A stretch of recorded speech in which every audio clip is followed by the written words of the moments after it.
Alcatraz Island is one of the more infamous attractions in San Francisco, and being featured in such blockbuster movies as Escape from Alcatraz, headlining Clint Eastwood, The Rock with Sean Connery, and Murder in the First, featuring an all-star cast including Christian Slater, Gary Oldman, and Kevin Bacon, has elevated it to a cult-like status. And as it's Halloween, I'm up for a hauntingly good adventure. Won't you join me? The dead are waiting.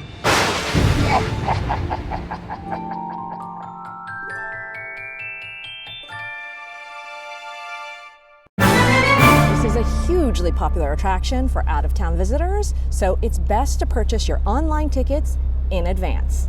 Pro tip, the only operator that is official concessionaire of tickets is Alcatraz City Cruises by Hornblower.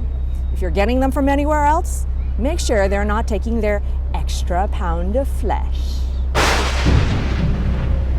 The Rock, as it's nicknamed, is about 1.25 miles or about 2 kilometers off the coastline of San Francisco, crossing frigid and treacherous waters, with strong currents that can pull unsuspecting and inexperienced swimmers out to sea. Luckily, we've got this dry ferry included in the ticket that we can take over. The ferry leaves here from Pier 33, just a short walk down the Embarcadero from Fisherman's Wharf. There's parking right next door here at Pier 29.5, and you're across the street from the Muni streetcars. Alcatraz was named La Isla de los Alcatraces by Spanish explorer Juan Manuel de Ayala, which means the island of the gannets, which was what he mistakenly thought the native pelicans were. When California became part of the U.S., the name was anglicized to Alcatraz Island. In 1850, Alcatraz was turned into a military fort, guarding against any foreign ships that entered the bay.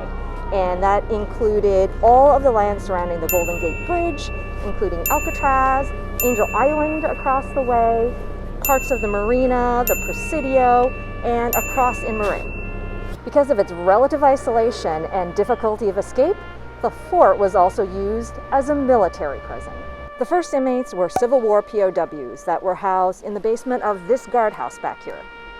But over the decades, as the military started to use Alcatraz more and more for housing prisoners, they ended up building out actual jailhouse facilities. In 1933, Alcatraz was handed over to the Department of Justice and converted into a maximum security civilian prison.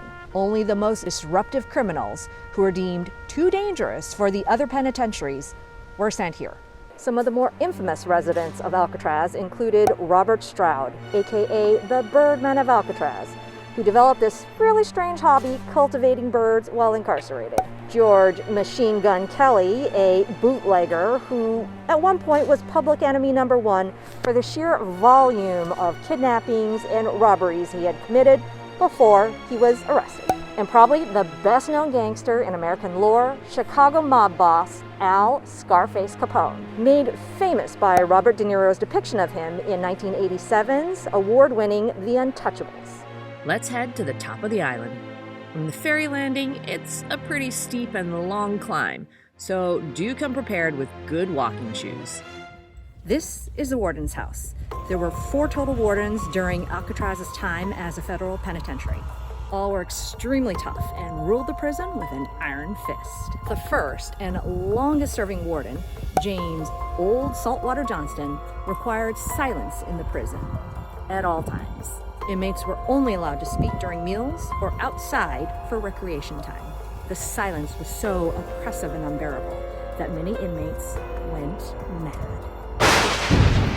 Even worse, the million-dollar views and drifting sounds of San Francisco just across the bay taunted them with what they had lost.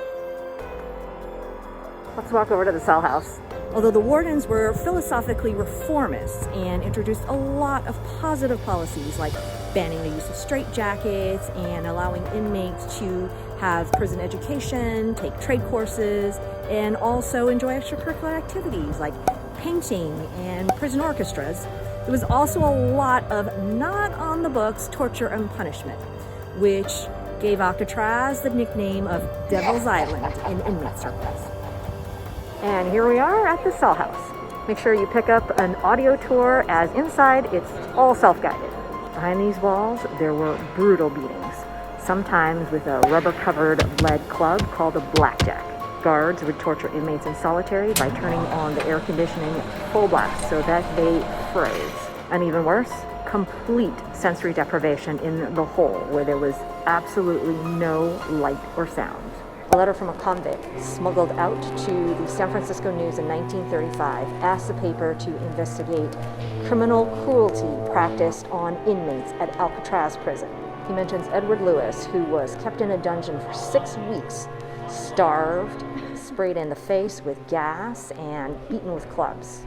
3 other prisoners went crazy and tried to commit suicide. He ends the letter with, "If this keeps going on, everyone in here will be insane. And for the love of God, do something."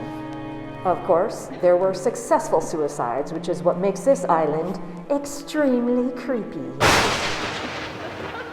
In total, 5 prisoners died by suicide.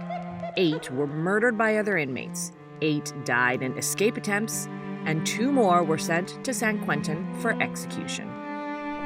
But it isn't just the inmates' ghosts that haunt this island. Several corrections officers lost their life in the line of duty.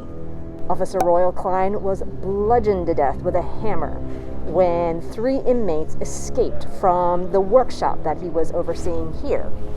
They only made it to the roof before Officer Harold Stites shot them, one fatally, and put down the attempt. 8 years later, Stites and another corrections officer, William Miller, would die in the bloody Battle of Alcatraz. The prisoners had noticed the crumbling walls, and Mastermind Bernard Coy was able to break into the armory, get a hold of some weapons, and then break out the rest of the prisoners here in Cell Block C. The band the guards held them as hostage here in a 3-day standoff. They were eventually overpowered by the Marines, who were sent in to rescue the corrections officers. They broke the windows here and the roof and dropped in grenades. The attacks revealed some serious vulnerabilities in the structures due to aging and the erosion from salt water and harsh winds. In the late 1950s, the administration decided that it would be too expensive to continue operating and maintaining these facilities here, and so they decided to shut the penitentiary down in 1963.